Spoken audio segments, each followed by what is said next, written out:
Hello students, welcome to Study with Ankita. Today's topic is setting up a new administration. In this topic, we will discuss how the power of Britishers increased further after the arrival of Warring Hastings and how British territory divided into three presidencies and in what way a new justice system introduced. So all these things we will studied in this topic. So let's see the topic.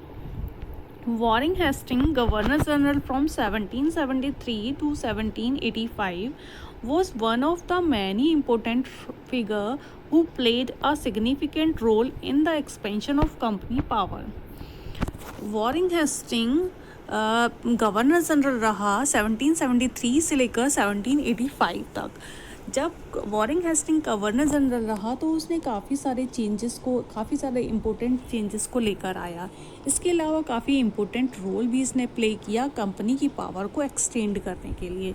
ठीक है, company की power को बढ़ाने के लिए इसने काफ़ी ज़्यादा इम्पोर्टेंट रोल प्ले किया.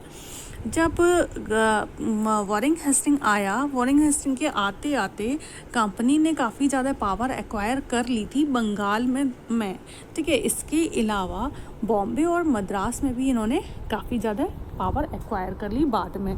ठीक, क्योंकि बंगाल में तो इन्होंने पहले ही काफ़ी ज़्यादा पावर एक्वायर कर चुके थे, क्योंकि इससे पहले बैटल ऑफ प्लासी और बैटल ऑफ बक्सर हो चुका था. और बाद में आते आते क्या है, बॉम्बे और मद्रास में भी इन्होंने अपना क्षेत्र बढ़ा लिया. ठीक, तो British territory were broadly divided into administrative units called presidencies. जो ब्रिटिश टेरिटरी थी उसको अलग अलग बड़े बड़े पार्ट्स में एडमिनिस्ट्रेशन में डिवाइड कर दिया गया, जिसे क्या कहा गया, जैसे प्रेसिडेंसीज कहा गया. ठीक है, और ये जो प्रेसिडेंसीज थी वो 3 पार्ट्स में डिवाइडेड थी. बंगाल प्रेसिडेंसीज, मद्रास प्रेसिडेंसी और बॉम्बे प्रेसिडेंसी. ठीक है, और इन प्रेसिडेंसीज के जो हेड हैं, मतलब इस पे जो रूल किया करता था उसे गवर्नर कहते थे. और गवर्नर का जो सुप्रीम हेड हुआ करता था उसे गवर्नर जनरल कहा जाता था. ठीक है, तो जो वॉरिंग हेस्टिंग था वो फर्स्ट गवर्नर जनरल था जिसने काफ़ी ज़्यादा जस्टिस में चेंज किया और एक नई न्याय प्रणाली को लेकर आया था. ठीक है, जस्टिस के सिस्टम में इसने बहुत ज़्यादा चेंजेस को लेकर आया. ठीक, from 1772 a new system of justice was established. इसने क्या है 1772 में न्यू सिस्टम ऑफ जस्टिस को एस्टैब्लिश किया, मतलब एक नया जस्टिस सिस्टम को लेकर आया. ठीक, जिसमें क्या था, जिसमें एवरी डिस्ट्रिक्ट, हर एक डिस्ट्रिक्ट में 2 कोर्ट हुआ करते थे.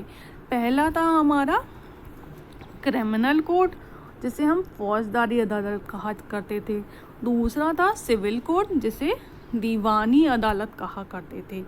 जो क्रिमिनल कोड था उसके अंदर सारे क्राइम से रिलेटेड केस को सुना जाता था. ठीक है, और जो सिविल कोड था उसमें मारधाड़, लड़ाई झगड़े, इन सब से रिलेटेड केसों को सुना जाता था. इसके अलावा जो मौलवी और हिंदू पंडित थे, मौलवी और हिंदू पंडितों ने इंडियन लॉ की व्याख्या यूरोपियन डिस्ट्रिक्ट कलेक्टर से की, जो सिविल कोर्ट दीवानी अदालत की अध्यक्षता करते थे. ठीक है, और जो क्रिमिनल कोड था वो काजी और मुफ्ती के अंडर में आया करता था. ठीक है, और इसको सुपरवाइज करने का काम सिर्फ कलेक्टर का था. ठीक है, वो बाकी सब जो काम हुआ करता था वो काजी और मुफ्ती ही किया करते थे. अब ये काजी और मुफ्ती कौन थे, ठीक है, ये भी देख लेते हैं. ऊपर देखते हैं काजी कौन होता था. काजी एक जज होता था जो कानून को बनाता था और उसको न्याय देता था, मतलब फैसले सुनाता था. इसके अलावा जो मुफ्ती है, मुफ्ती कौन होता था, जो काजी जो कानून बनाया करता था उसकी व्याख्या करने की जिम्मेदारी मुफ्ती की होती थी. यहाँ पे एक और वर्ड दे रखा है, इसका भी मतलब देख लेते हैं. इम्पीचमेंट. इम्पीचमेंट क्या था, जो इंग्लैंड ने हाउस ऑफ लॉर्ड के द्वारा हाउस ऑफ कॉमन्स में एक व्यक्ति के खिलाफ मिसकंडक्ट यानी कदाचार के खिलाफ कदाचार के अपराध के लिए मुकदमा चलाया जाना ही हमारा इम्पीचमेंट कहलाता था. ठीक, जैसे कि आज भी हम देखें तो प्रेसिडेंस है, अगर उसको वो काम ढंग से नहीं कर रहा है तो उसके खिलाफ भी इम्पीचमेंट लगाया जा सकता है उसको पद से हटाने के लिए।